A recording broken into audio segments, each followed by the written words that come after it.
Horse farming in China is a rapidly growing industry that attracts many participants. Each type of horse is cared for and nurtured according to different standards. In this video, we will explore in detail the horse farms, as well as the racing and meat horse breeds. Lever 1 if you're ready.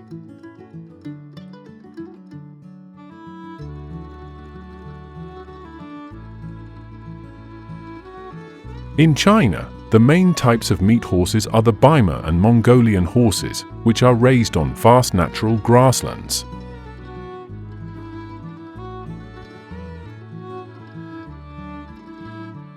These breeds are renowned for their endurance and high-quality meat, making them popular choices in the livestock industry.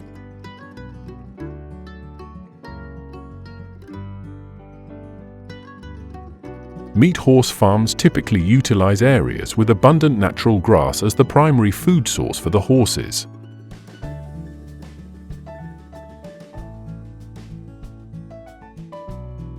Their diet consists not only of green grass but also includes grains like wheat, oats, and corn to supplement their nutrition.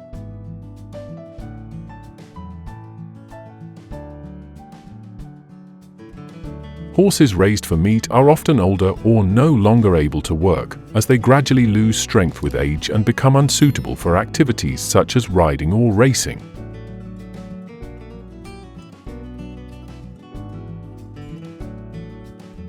Caring for them is relatively straightforward, primarily ensuring they have sufficient food, water, and minimal health issues.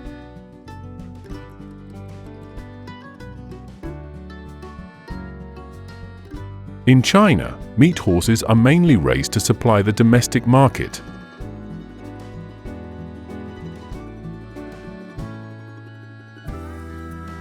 Horse meat is less popular than beef and pork and is typically sold to traditional horse meat processing shops, particularly in Xinjiang and Inner Mongolia.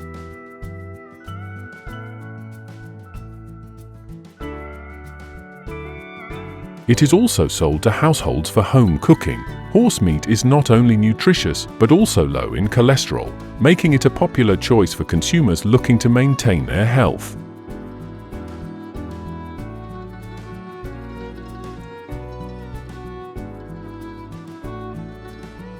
In contrast, racehorses are carefully bred animals. The most popular breeds for racing in China are thoroughbreds and Arabians.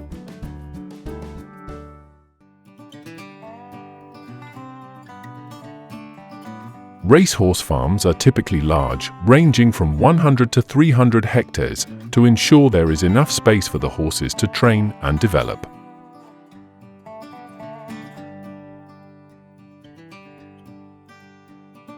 The environment for breeding racehorses includes training fields, modern stables, and farriers.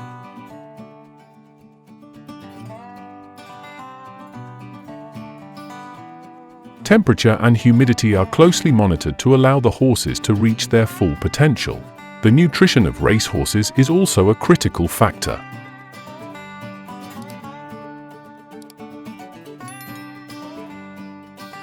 Their diet usually consists of high-protein and high-carbohydrate feeds to provide energy during training and competitions.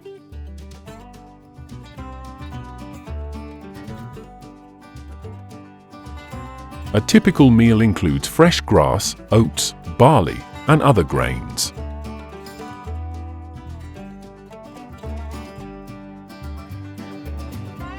Racehorses are typically fed 5 to 7 meals a day and drink between 20 to 30 liters of water daily to maintain good health and fitness.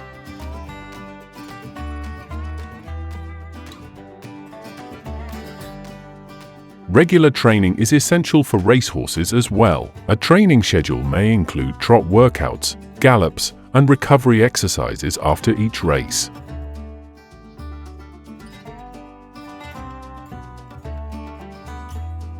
Each training session can last from 1 to 2 hours, helping to strengthen the horse's muscles and enhance endurance.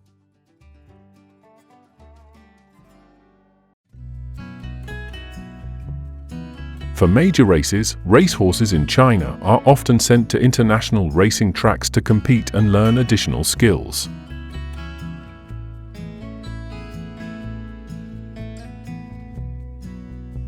On average, a racehorse can be sold for between $50,000 and $200,000.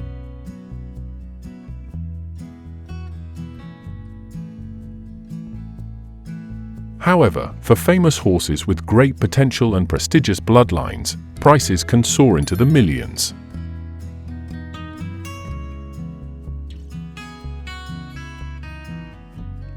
For instance, renowned thoroughbreds that have participated in and won major races can reach prices of tens of millions of dollars.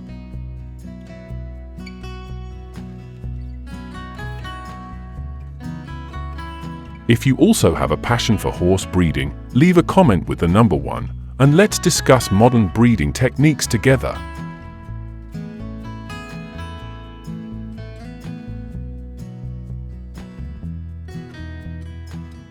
Are you still watching the video? Thank you. Let's continue exploring the rice cultivation process of Chinese farmers.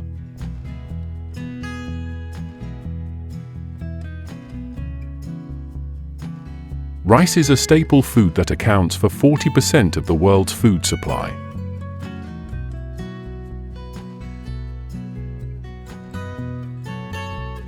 China is one of the largest rice-producing countries, with a total rice cultivation area of about 30 million hectares.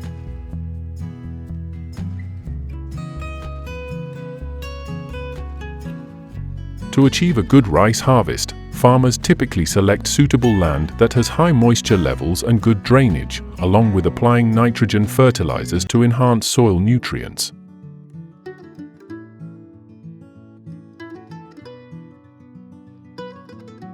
The soil is plowed and tilled to improve its texture and fertility. Preparing the land also involves checking the soil pH, which should be within the range of 5.5 to 7, to ensure optimal growing conditions for rice.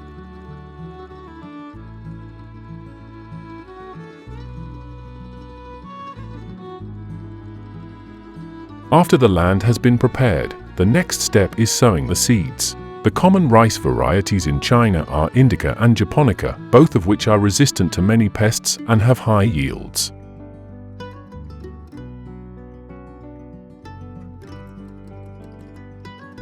The sowing phase occurs from late April to mid-May, during which farmers plant the seeds either by hand or using machines.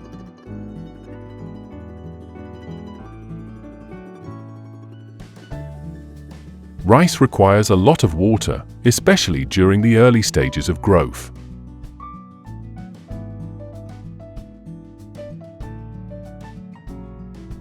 An irrigation system is installed to provide a steady supply of water to the rice fields.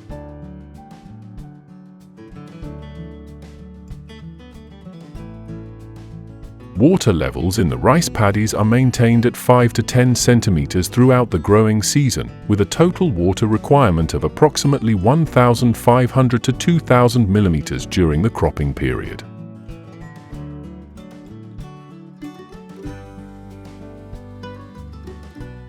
Canals and ditches are constructed to ensure a continuous water supply and prevent flooding during periods of heavy rainfall.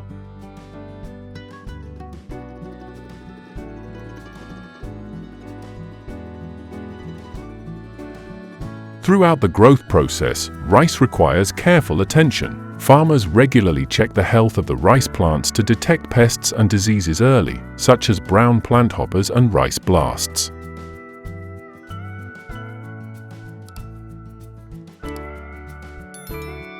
Leave at 0 if you also dislike pests. Pesticide spraying is performed regularly, but farmers are increasingly prioritizing biological and organic methods to protect the environment.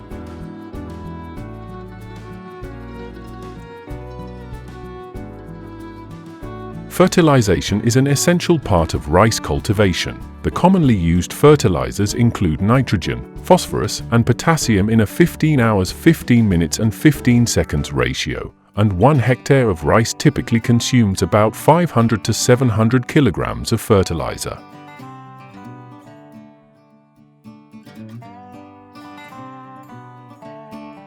Fertilizer is applied multiple times throughout the growing season to help the rice plants absorb nutrients effectively.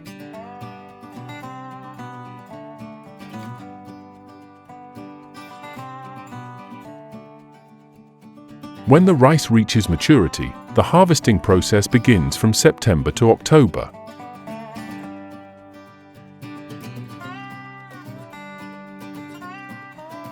The harvesting time is determined when the rice grains have a moisture content of about 20 to 25%.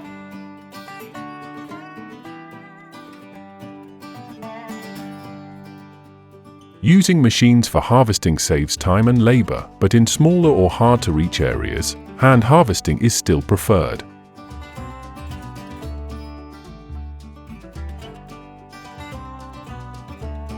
One hectare of rice can yield between 6 to 10 tons, depending on the care conditions.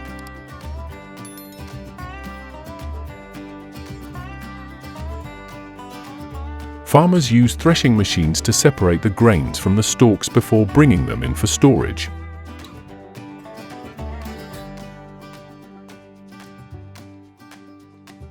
Proper storage of rice is crucial, as it is susceptible to mold and spoilage if not stored correctly.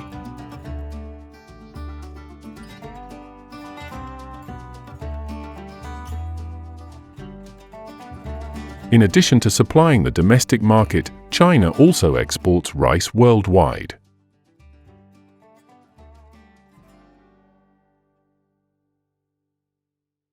For demanding markets such as Europe and the United States, packaging and storage are extremely important.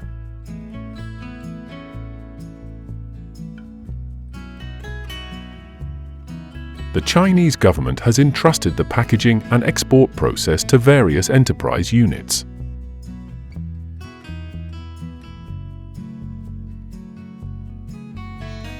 The process begins with receiving rice from farmers, with stringent quality standards carefully checked.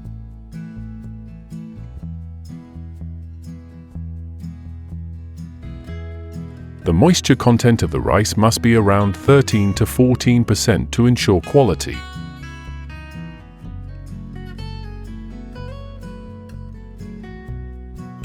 If the rice has too high a moisture content, it needs to be dried before proceeding further.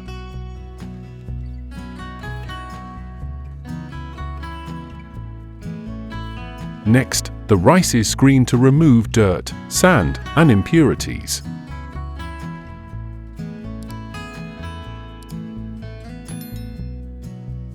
This is typically done using air cleaning machines and sieves to eliminate contaminants.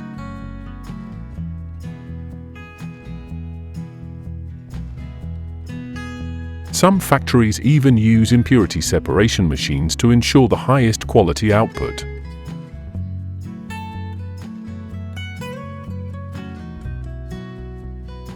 After cleaning, the rice goes into the milling machines, which operate in two main stages, husking and whitening.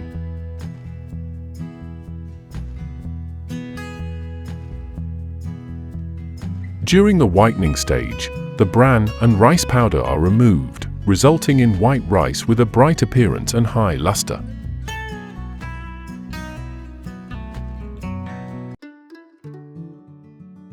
The factories can also produce various types of rice according to market demands, including white rice, brown rice, and specialty rice.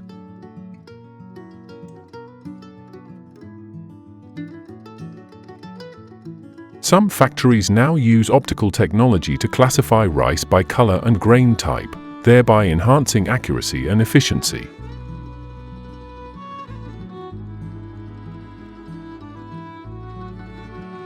Once the rice has been classified and quality checked, the packaging process begins.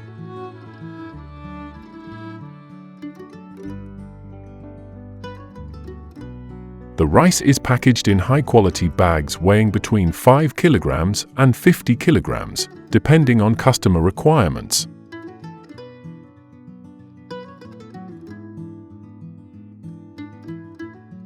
After packaging, the rice is stored in warehouses before export. According to statistics from recent years, China typically exports about 2 to 5 million tons of rice each year.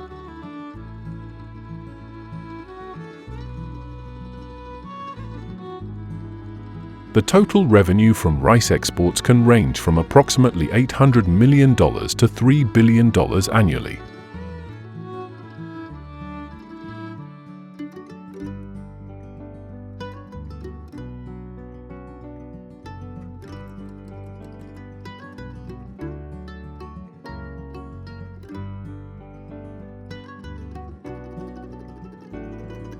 Join me as we follow a deer meat processing employee to discover how they process deer meat.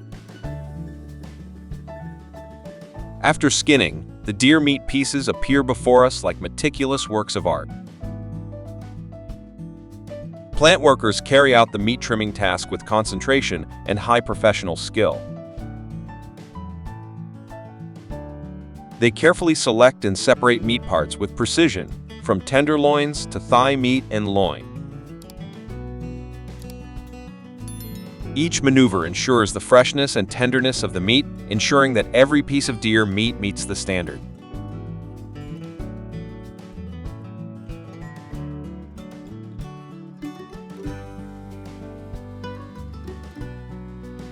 Do you not know what to do with deer meat? Let me suggest a new and exciting dish for you: deer sausage. The process of making deer sausage begins with selecting the ingredients. After grinding the meat, precise amounts of spices and other components are added to the mixture. These may include salt, pepper, garlic, natural seasonings, and delicate herbs to create distinctive flavors. You can add your favorite spices as well. Next, the meat and spice mixture needs to be thoroughly stirred to ensure even distribution, allowing the flavors to penetrate each sausage link. Once adequately combined, you stuff the meat and spice mixture into collagen casings, shaping the sausages using a specialized stuffing machine. Finally, the sausages are either grilled or steamed until fully cooked to preserve the natural flavor of the deer meat. You can then enjoy them directly by frying or baking, or if not consumed immediately, store them in the refrigerator.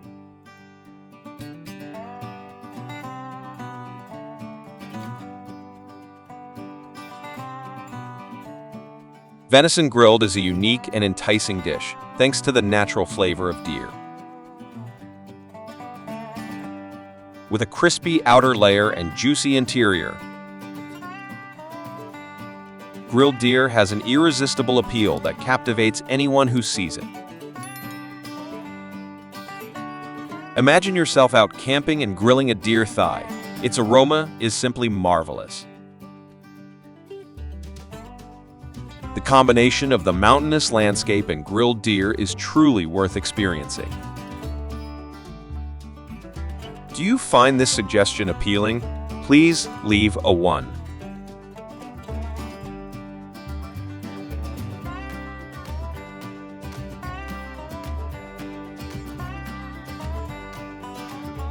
Deer antlers are precious materials crafted into exquisite handmade products. Skilled craftsmen often use deer antlers to create intricately patterned items such as jewelry and household goods. These pieces are not only visually appealing, but also carry profound cultural and historical significance of the Chinese people. The combination of artisan craftsmanship and the natural beauty of deer antlers produces unique handmade products, contributing to the advancement of traditional Chinese art and commerce.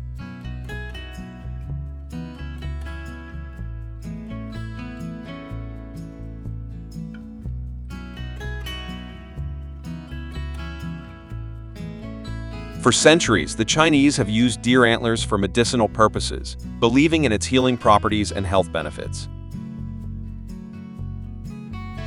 The process of preparing deer antlers into medicine typically begins with steaming them over a small fire. The even heat gradually softens the antlers, making them easier to slice afterwards. This process demands skill and experience, as the temperature must not be too high to preserve important nutrients. After steaming to soften, craftsmen often thinly slice the antlers in preparation for medicinal use. These slices can be used for soaking in alcohol or for dried preservation.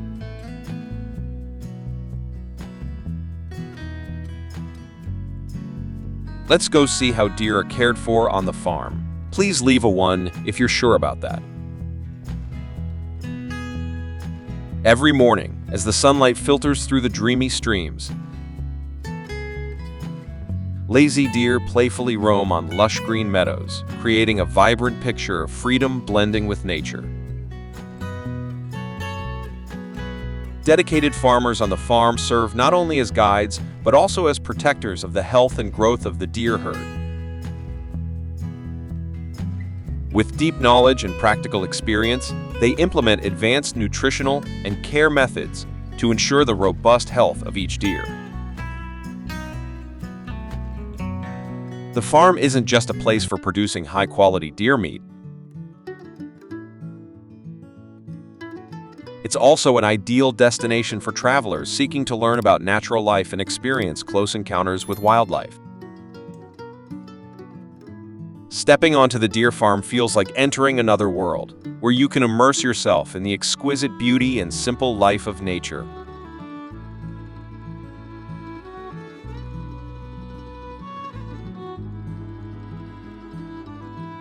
Let's switch gears to a frozen pizza processing plant.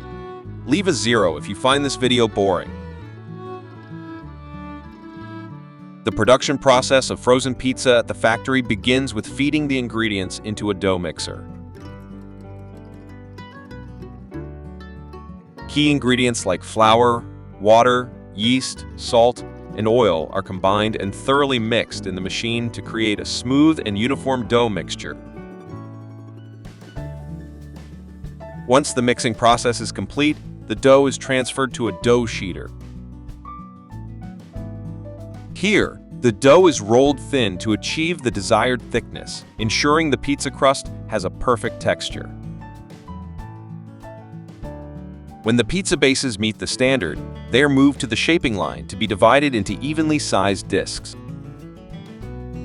After being pressed into pizza bases, the dough is allowed to rest for a certain period. This process helps the dough to rise evenly and stabilize, preparing it for adding toppings, ensuring perfect flavor and texture for the pizza.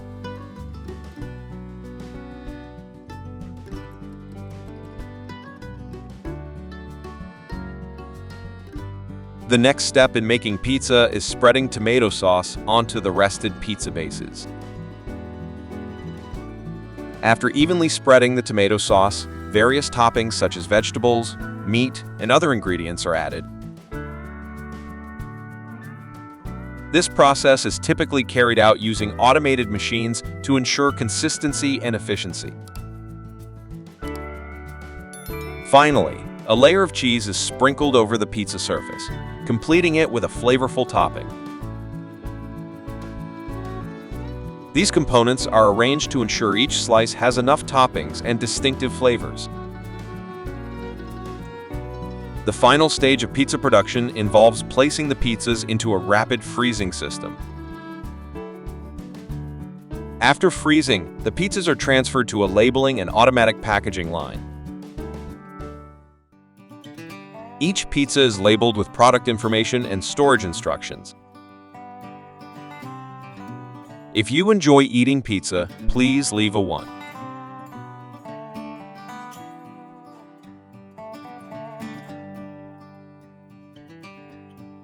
Using frozen pizza not only provides convenience, but also delivers an authentic culinary experience. Firstly, the excellent taste of frozen pizza is undeniable.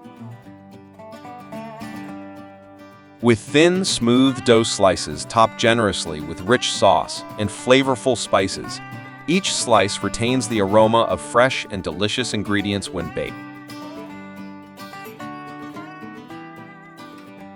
Moreover, the variety of toppings ranging from creamy cheese to savory sausages ensures that every palate is satisfied.